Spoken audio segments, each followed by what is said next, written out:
Hello, everyone, and welcome back to Assembly Bethesda On Air. I'm Hayne Fogarty, your host, and today I'm going to tell you about a story that feels more like a nightmare than a Sunday school lesson. We're diving into Judges chapter 15, verses 1 through 8, focusing on Samson. Now, this isn't the clean, heroic version of faith we often prefer to hear. Oh no, this is darker, heavier, and it truly makes you look at what happens when unchecked anger and a divine calling collide. It's a powerful and uncomfortable narrative that truly gets you thinking about profound human complexities. The story here starts with something that seems small, almost trivial, but it carries immense weight underneath. It's just Samson going to visit his wife, right? There's no grand army, no epic battle, no lofty purpose announced, just a man returning home. But what he finds when he gets there is pure, stinging rejection. She's been given to someone else, as if Samson never even mattered. The door is slammed shut. And right there, the entire tone of the narrative shifts dramatically. This isn't just about hurt feelings. This is humiliation and betrayal. This is insult layered over betrayal. Samson does not process it quietly. He does not step back and reflect. He reacts. What he does next is one of the strangest acts recorded in Scripture. He captures 300 foxes. Just pause on that for a moment. 300. This is not quick. This is not accidental. This is intentional, methodical, and driven by something burning inside him long before the torches are lit. Can you imagine the sheer effort involved in such a feat? It truly speaks to the depth of his rage. He then ties them together in pairs, tail to tail. Now picture this: two wild animals, bound, unable to move freely, and then he fastens torches between them. The image is almost surreal, isn't it? Animals carrying fire they do not understand, instruments of a man's unhinged rage. And then Samson sets them loose. It's a truly bizarre and disturbing image, a prelude to widespread chaos and destruction, all born from a deeply personal grievance. The stage is set for an act of pure, unbridled vengeance. The Philistines' fields then become the stage for what happens next. Grain burns, vineyards catch flame, olive groves are consumed. Everything that represents provision, stability, and life for them is utterly destroyed. This is not just revenge. This is devastation, utter and complete. What an incredible scene of destruction, driven by a single man's rage. And here is where the story truly gets uncomfortable, my friends, because Samson is not just any man you see. He is chosen, set apart, called by God for a very specific purpose. This fact complicates everything we think we know about him. And yet here he is, acting out of such raw, personal anger in a way that causes widespread destruction. It forces a question that does not have an easy answer. How do we reconcile a divine calling with behavior that feels so raw, so uncontrolled, so deeply human? It truly challenges our neat ideas of heroes and righteous anger. The answer isn't simple, and maybe that is precisely the point of why this story is preserved for us. Because Scripture does not sanitize its heroes. It shows them as they are, flawed, impulsive, capable of both profound obedience and utter chaos. Samson embodies that tension perfectly. As expected, the Philistines responded, and their response was absolutely brutal. They traced the destruction back to Samson's wife and her father, the very people who initiated the chain of events by rejecting Samson.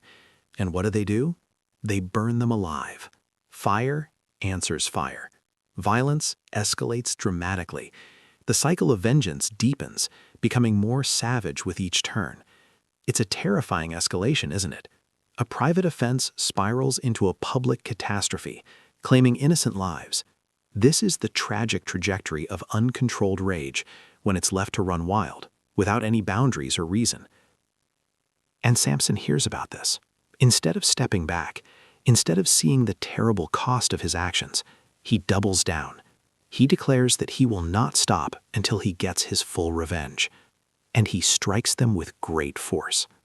The language here is brief, almost understated, but the impact is crystal clear. This is overwhelming violence. Samson's fury is unyielding.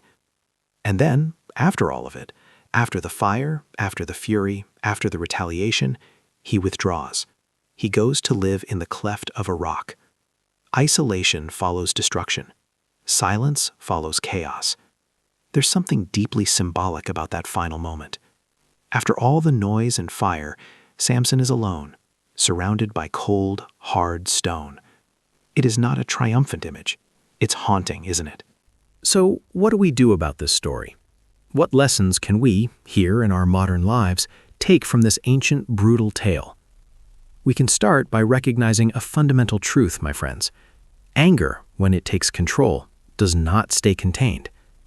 Samson's grievance began as something deeply personal, a wound to his pride and heart. But it didn't stay there, did it? It spread. It touched everything in its path. Fields burn. Lives are lost. The consequences spiral far beyond the original offense, affecting entire communities and families. That, my friends, is the insidious nature of unchecked anger. It moves. It spreads. It consumes everything in its path, indiscriminately, leaving only ashes in its wake. And yet, what's interesting is, even in this maelstrom of destruction and vengeance, God's larger purpose is not entirely absent. Samson's actions, however flawed and personally motivated, ironically contributed to the ongoing conflict between Israel and the Philistines, serving as a dark instrument in a larger divine narrative. The story moves forward. The narrative continues. But it does not, and I want to emphasize this, it does not erase the devastating costs. It's a profound tension, isn't it? The idea that divine purpose can be fulfilled through such deeply flawed, even destructive, human actions. It leaves us pondering the mystery of God's sovereignty amidst human free will and its complexities. This is where the Gothic weight of this passage truly settles in. Light and darkness exist side by side in this narrative. Fire illuminates, yes, but it also mercilessly destroys. A man chosen by God becomes an instrument of both judgment and chaos. It profoundly challenges the idea that faith always appears clean, neat, and easily digestible. Sometimes it looks like struggle. In some cases, it looks like raw, unresolved tension. And sometimes it looks like a man standing in the aftermath of his own impulsive actions, surrounded by silence, contemplating the wreckage he's wrought. It's a stark, powerful image that stays with you, isn't it? A haunting reminder of our own capacity. And maybe that is where the reflection turns inward for us. Because the story isn't just about Samson and his ancient battles. It's about the fierce hold that anger can have on us. It's about how quickly something personal can become universally destructive.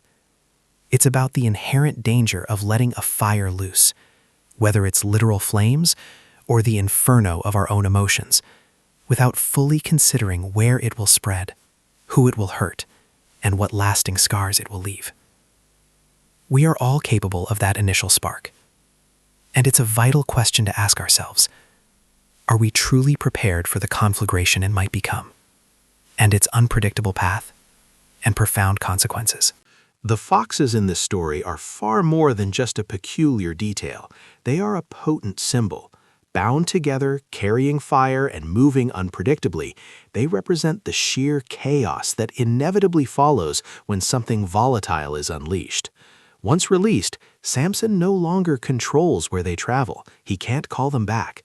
Fire, by its very nature, does what fire does. It spreads, consumes, and leaves devastation in its wake, often without discrimination. And that, my friends, is a chilling warning, isn't it? A warning that resonates deeply even today, thousands of years later, about unintended consequences that spiral out of control. Not every fire we start, not every angry word or impulsive action stays where we intend it to. Not every act of revenge ends precisely where we think it will. The consequences move, they shift, and they often ripple outward in directions we never planned or foresaw. Samson's story doesn't fully resolve itself in this chapter. It continues, of course, but this particular moment stands as a stark and powerful reminder of human nature's profound complexity, even within the context of a divine calling. It is possible to be chosen and still be fraught with human frailty. So the fire in this story, while literal, is also deeply emotional and spiritual. The challenge is learning when to extinguish it before it spreads. Thank you for joining me today. As always, it is a pleasure to spend this time with you. God bless, and until next time,